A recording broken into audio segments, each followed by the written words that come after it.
le Goal Tree, sachez-le, fait partie d'un ensemble plus vaste. Il y a 6 outils dans quelque chose que l'on appelle le Logical Thinking Process. Le Goal Tree, c'est le premier dans l'ordre de ce processus. La plupart des différents outils qui sont à base plus ou moins d'arbres, à l'exception du diagramme là-haut, Conflict Resolution Diagram, les autres sont des arbres logiques qui ne sont pas toujours construits avec les mêmes types de relations logiques. Donc il y a une autre logique qui est la logique d'implication. Bon, je laisse ça pour une autre fois. On peut les utiliser soit en standalone, c'est-à-dire que le Goal Tree, finalement, on peut en faire un usage comme cela, ou alors il peut alimenter en cascade les autres outils logiques. Et finalement, c'est un ensemble qui est redoutable. Et si vraiment vous souhaitez en savoir plus, vous avez ici un lien vers notre site qui détaille la formation à venir. C'est 6 jours intensifs au mois de juin, 3 x 2 avec un week-end au milieu. Et le week-end au milieu, il est très utile pour finalement s'aérer la tête.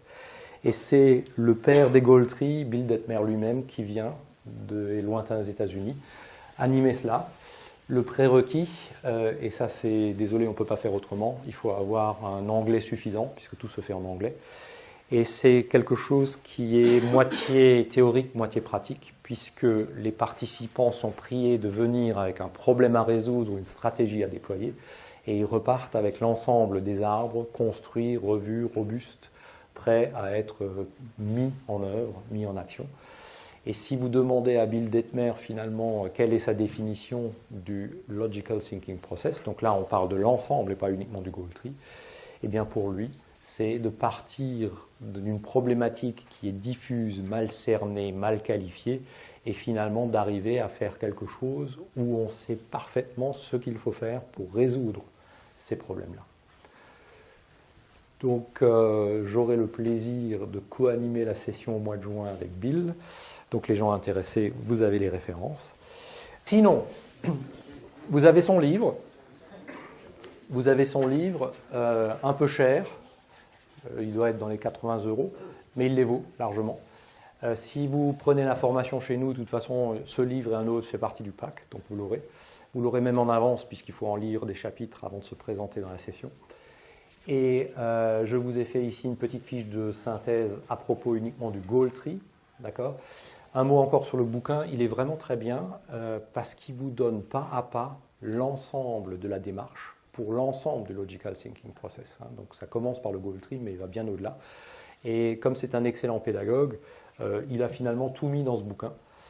Mais après, il faut aussi humblement reconnaître que quand bien même on a lu le livre, quand bien même on s'est essayé à l'exercice, rien ne vaut un coaching personnalisé que l'on obtient auprès de lui. Sinon, il y a des compléments d'information aussi. Sur la chaîne YouTube de Maris Consulting, il y a des interviews de Bill, il y a un certain nombre de choses qui sont proposées. Et il y a mes œuvres personnelles, donc qui sont distinctes, où étant très fan de ces outils-là, j'en ai mis sur mon blog en anglais et sur mon site web. Et je vais développer dans pas trop longtemps des petites vidéos. Et puis finalement, en wrap-up, en quelque sorte, voici une espèce de petite image de synthèse. Donc, il y a à peu près 10 étapes si vous voulez mettre en œuvre du but, de l'énoncé du but à sa réalisation. Donc, bien entendu, il faut le définir. Et vous voyez styliser la petite pyramide hiérarchique. Qui c'est qui définit le but? Ça ne peut être que le sommet de la pyramide. Alors, pourquoi? Parce que soit ce sont les propriétaires, et ils savent très bien pourquoi ils ont mis la structure en place. Eux, ils doivent connaître la finalité de cela. Soit c'est quelqu'un qui a mandat de la part des créateurs ou qui en a hérité d'une certaine manière, mais qui est en charge de mener l'organisation vers son but. Ensuite, on définit les facteurs critiques de succès qui sont donc ces conditions nécessaires de haut niveau. On engage les responsables, donc on descend d'un cran. À eux de lister avec leurs collaborateurs l'ensemble des conditions nécessaires. Puis, on va avoir une phase de vérification de la robustesse logique. Et aussi, si on prend le système des couleurs, effectivement, vérifier la vraisemblance de ce coloriage, avoir les éléments de preuve. Puis, le point 6, voilà, on y est, c'est d'évaluer donc par un système de couleurs ou autre quel est le statut actuel, puis comment finalement réduire l'écart entre le statut actuel et ce qui est nécessaire à l'atteinte de notre but. Nous allons mettre en œuvre ces actions. À un certain moment, il va falloir vérifier et ajuster les statuts au fur et à mesure de la réalisation des actions. Et on va boucler entre 8 et 10 le temps de réalisation, réaliser et de verdir notre arbre afin que tout doucement nous arrivions à réaliser notre but. 19h08. Tac.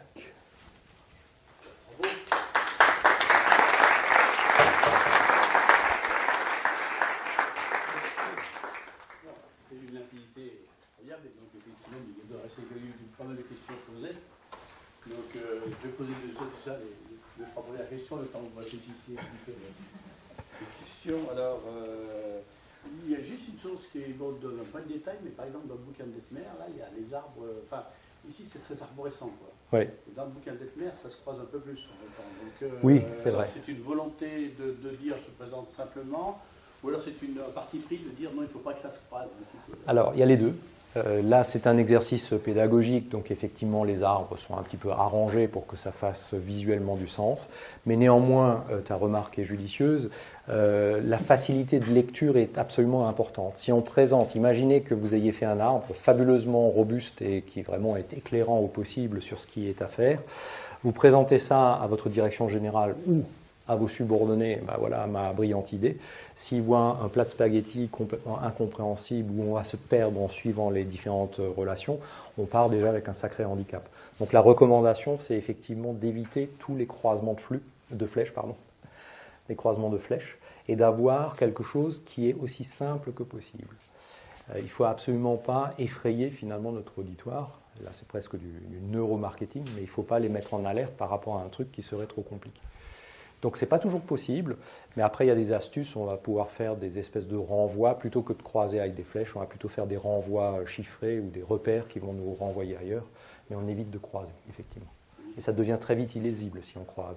Et imagine que ce soit un support de présentation, si le présentateur finit lui-même par s'emberlificoter dans sa propre œuvre, ça fait des ordres. Et voilà. Donc, il y a Tout à fait, elle peut alimenter plusieurs... Oui, tout à fait. Du coup, pour une facilité de lecture, ce que vous dites, c'est quoi? C'est la dupliquer ou la... Non, pas la dupliquer. À ce moment-là, on ferait partir. Alors, quand c'est possible, on modifie notre structure pour qu'elle soit harmonieusement présentée. Si ce n'est pas possible, on va faire plutôt un système de renvoi qui, de cette fameuse condition nécessaire, on a une petite bulle qui dit va donc au point A, et puis le point A, on va le retrouver un peu plus haut. Arbologique, il y a quand même toutes les mind mapping qui sont très adaptées à représenter un arbre logique. Aujourd'hui, avec les grands écrans tactiles, les trucs comme ça, je trouve que c'est bien. On peut déployer une branche, la refermer, l'ouvrir. Donc on utilise encore les post-it quand même. Nous utilisons les post-it. Alors les consultants sont des grands consommateurs de post-it, même s'ils ont déjà un fort taux de digitalisation dans leur structure. Mais il y a ce côté tactile qui, à mon sens, est irremplaçable. Et la première des choses que va dire Bill Detmer aussi, c'est prenez un crayon avec sa gomme, et puis vous allez voir que vous allez effacer très souvent, vous allez déplacer très souvent. On va déchirer les post-it, on va les remplacer, etc. Alors tu vas me dire très certainement, avec le digital, pas de problème. Néanmoins, on avait un des participants qui venait du monde de l'IT et qui était avec son PC sur les genoux. Et en fait, ça a quand même cassé tout le côté un petit peu participatif parce que c'était difficile de voir ce qu'il faisait. Pour lui, c'était difficile de partager avec les autres participants. Et finalement, ça n'avait pas du tout la tête des mêmes arbres que tous les autres, puisqu'il était contraint par son logiciel. Donc, on ne préjuge pas pour ceux qui veulent, oui, les moyens informatiques le permettent. Après, on reste un peu, pour des raisons pédagogiques, je vais dire, on va rester un peu old school. Et puis, très honnêtement, dans mon atelier pharma, je n'aurais jamais pu déployer des moyens digitaux, alors que des post-it, déjà, c'était limite parce qu'on n'y a pas droit en principe. Il faut du papier spécial, hein, Oui. dans le pharma. C'est sûr. Donc, on a fait ça dans une pièce loin de l'atelier, etc. Et puis après, des grands plans sur des traceurs. Mais digital, ça n'aurait pas du tout eu le même impact, y compris pour la communication par la suite. Maintenant, ça n'empêche pas qu'on puisse utiliser des moyens plus modernes. Question? Comment on fait pour manager ceux qui n'apparaissent pas dans le goal tree? Parce que justement, s'il y avait 20 initiatives stratégiques, c'est que certainement chacun avait pensé à son initiative qui était logiquement participer au goal. Par exemple, si on veut être le nouveau leader, il y a le commercial qui va dire qu'il faut absolument développer les marchés, la qualité qui dit qu'il faut absolument améliorer la qualité. Et chacun va logiquement essayer de trouver un critical factor. Donc, comment on fait pour les limiter qu'à 5? Et puis ensuite, comment on fait pour manager les 15 autres qui n'ont pas réussi à mettre leur... Alors, en général, on va se rendre compte que les énoncés sont recevables, c'est-à-dire qu'ils vont trouver leur place dans l'arbre. En définitive, les ajustements à faire, c'est juste de vérifier à quel niveau dans l'arbre ils vont se trouver. Est-ce que c'est réellement un facteur critique de succès comme l'émetteur pensait qu'il était, ou est-ce qu'on va pouvoir lui démontrer, ben non, finalement ce n'est qu'une condition nécessaire, et tu vois bien, et le cheminement rationnel va le démontrer. Donc, au bout d'un certain nombre de petites itérations, les différentes pièces du puzzle trouvent leur place, sachant quand même qu'il y a des éléments qui peuvent être sujets à discussion. Certains vont voir plutôt une logique avec une condition en haut et une autre en bas, alors qu'une autre personne va dire non, non, moi je ne suis pas du tout d'accord, c'est plutôt l'inverse. Et il est vrai qu'il y a des cas où des fois c'est un peu, les deux sont recevables. Donc là, soit il faut le juge de paix, soit il faut trouver un autre argument. Et puis il y a derrière d'autres arbres, d'autres outils logiques qui permettent en particulier de régler, vous l'avez peut-être vu au passage, de régler des conflits. Ce qu'on appelle des conflits, ce sont justement des objectifs antagonistes. Donc ça aussi, on en a fréquemment. Par exemple, les achats vont avoir de très bonnes idées qui vont être de l'optimisation dans leur cours, mais qui ne vont pas forcément faire les affaires ni de la qualité, ni de la logistique ou de la production. Et bien comment finalement on va pouvoir les remettre d'accord? Là, on a d'autres outils qui sont plus adaptés que le goal tree, qui viendra en soutien finalement pour régler tout cela. C'est pareil avec les nice to have, il y a des outils qui permettent de... Là, je dirais c'est plutôt le talent managérial de soit d'expliquer, ben non, c'est irrationnel, ça ne trouve pas sa place, ou alors, si vraiment on est sur de l'opposition forte et on voit bien qu'on va batailler ferme, etc., là, ça relève plus de l'art du management, je dirais.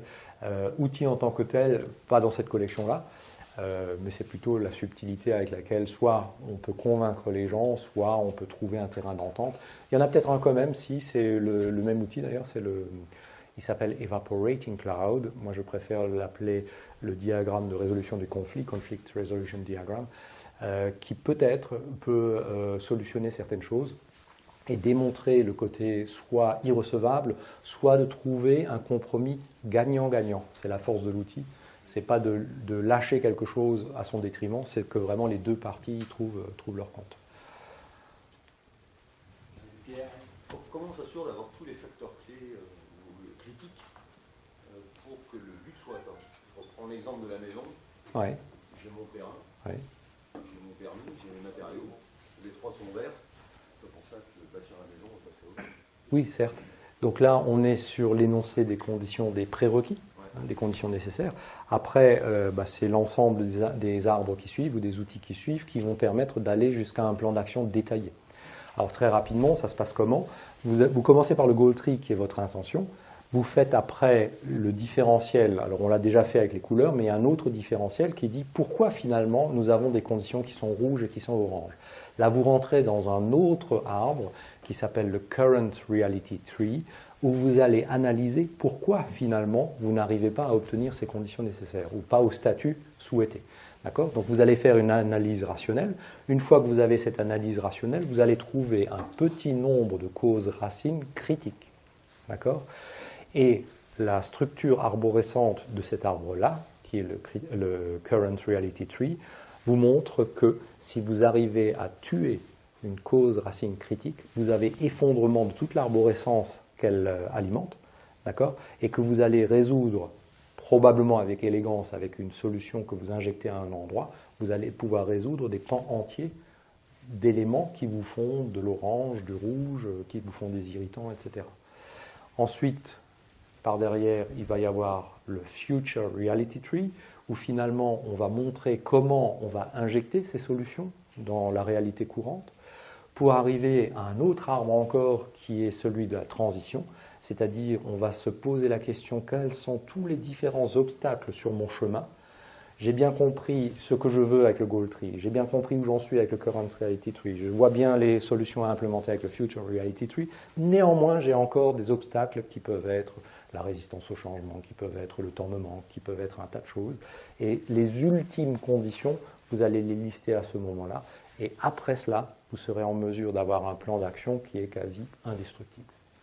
Donc il y a toute une cascade d'outils qui suivent. Mais on peut les utiliser ou pas, en fonction du besoin, etc. J'ai une question qui me semblait être un peu près équivalente à ce que vous allez poser, mais évidemment je n'ai pas la réponse là. C'est effectivement comment on peut préjuger de l'exhaustivité des necessary conditions. Vous nous avez expliqué que verticalement, dès qu'on arrive sur des évidences, c'est la limite de déclinaison. Par contre, un peu comme sur l'autre méthode, horizontalement, parce qu'en fait, la définition exhaustive, vous nous avez parlé du nécessaire mais pas suffisant, justement, quel est le cumul des conditions nécessaires qui peuvent nous permettre d'être suffisants pour atteindre les conditions supérieures. Je ne sais pas si je peux avoir une question. Si. Parce que c'est cartésien comme démarche, sur que dans ce sens-là, la méthode... Alors, la première des réponses, c'est que vous allez inviter un certain nombre de parties prenantes et pas vous limiter à un petit nombre, et vous allez essayer d'ouvrir en pluridisciplinaire pour avoir plusieurs visions des choses. Ça, c'est la première réponse. Deuxième réponse, des choses dont je n'ai pas parlé, lorsque vous allez injecter des solutions plus tard, elles peuvent très bien produire des effets pervers. Donc il y a aussi un mécanisme qui permet d'éviter des effets pervers. Et donc, comment on évite ces effets pervers? Il faut développer de nouvelles conditions nécessaires et de nouvelles solutions, donc ça devient des branches latérales, si vous voulez, d'accord, qui peuvent être des compléments également à ce qui était défaillant dès le départ. Et puis finalement, c'est le travail itératif sur ces différents arbres qui va vous montrer aussi au fur et à mesure que vous allez les implémenter qu'on n'a probablement pas été exhaustif au départ. Néanmoins, dans les différents cas que j'ai pu accompagner, on n'a pas eu de gros trous. Là, tout de suite, je ne vois même pas une défaillance majeure. En général, on a quand même... on a en général ce qu'il faut pour que l'on puisse implémenter et être relativement exhaustif. Alors, probablement un jour, j'en découvrirai qui avait son trou. Là, tout de suite, le cas ne s'est pas encore produit. Mais je pense que la clé, c'est vraiment de s'entourer quand même de gens, de ne pas rester dans un vase clos, c'est d'essayer d'ouvrir, de faire vérifier votre arbre ou vos arbres par un ensemble d'acteurs pour avoir pluridisciplinarité, plusieurs visions, etc. Une autre question qui est reliée avec la conférence précédente, c'est que quand on dit qu'on a un arbre indestructible, surtout dans un monde VUCA. Dans un monde VUCA, oui. Donc, en fait, j'imagine que l'arbre sera en visite. Oui. Évolue, c'est quoi les fréquences? Alors, comment ça se passe? il me faut préciser que la robustesse ou son côté indestructible, c'est du point de vue rationnel. Au moment où on le fait, on peut vérifier la rationalité et sa robustesse rationnelle. Donc, une fois que ça c'est fait, il n'y a pas un contre-argument qui peut venir le torpiller, ou alors on n'a pas vu un truc énorme, et évidemment l'invité qui vient le scrutiniser, comme on dit, va mettre le doigt sur un manque, et c'est une rustine à trouver. Après, donc ça c'est la première des choses, il est indestructible du côté rationnel. Si les choses évoluent, c'est ce que je disais tout à l'heure, il y a des grandes chances que le haut de la structure reste pérenne, parce que notre finalité est très probable qu'elle reste quand même toujours d'actualité, que probablement un certain nombre de facteurs critiques de succès vont rester pérennes, mais que tu vas avoir des conditions nécessaires de plus bas niveau qui vont être à revisiter. Et donc oui, il faut le retravailler. Maintenant, il se peut effectivement qu'un séisme majeur rebatte complètement les cartes, auquel cas, là, tout le travail est à refaire, c'est vrai. Et par rapport à ton intervention, vous aviez, me semble-t-il, la chaîne critique est une nouvelle approche de la planification, qui revisite un petit peu les fondamentaux, etc. En définitive, ce que je vous ai montré, tourner l'arbre, Là, je vous ai montré le goal tree que l'on fait tourner de 90 degrés. Mais le dernier des arbres, qui est l'arbre des prérequis, prerequisite tree, si celui-ci, vous le tournez, vous avez l'amorce d'un work structure breakdown qui peut immédiatement vous emmener dans une planification sous chaîne critique. Donc on a une cohérence sur les différents outils et on reste toujours dans ce corpus de la théorie des contrats. Ok, je crois qu'on va s'arrêter là et on va. Ouais, Une petite question. et puis dernière, mais Une pas clé on dans termine le la cycle phase de de l'utilisation de cet outil-là, c'est aussi dans le fait qu'une fois que l'équipe, c'est un outil collectif, un collectif, etc., une fois que l'arbre, entre guillemets, est validé, on s'astreint à ne pas lui rajouter des branches quelques semaines après pour spécifier et rajouter derrière, qui fait l'angoisse de tout le monde, des tableaux d'action à rallonge, qui font que l'arbre dure très très longtemps et les résultats nous tardent à venir. Alors, si ce sont des nice to have, maintenant vous connaissez ma posture là-dessus. Donc là, j'aurai une réponse relativement simple pour éviter que les branches parasites se développent. Si ce sont des manques et qu'effectivement il y a eu un arbre incomplet qui mérite d'être complété, il faut être humble et reconnaître qu'on ne l'a pas finalisé suffisamment. Après, l'inflation d'action, je pense que si on a bien construit notre affaire dès le départ, il n'y a pas de raison que l'on aille vers ces floraisons extraordinaires. Et au contraire, on peut avoir des effets pervers, ce que j'ai mentionné tout à l'heure. Et donc, à un certain moment, on va se poser la question, est-ce qu'il ne faut pas couper des branches qui nous amènent vers des choses qui vont être indésirables potentiellement? Alors, ça répond probablement que partiellement à la question, mais il y a ces mécanismes qui existent. Donc, de vérifier qu'il n'y a pas des branches parasites qui poussent. Et après, c'est revenir à la rationalité. Si ce n'est pas indispensable, on ne prend pas. Et il faut être discipliné pour pouvoir l'imposer.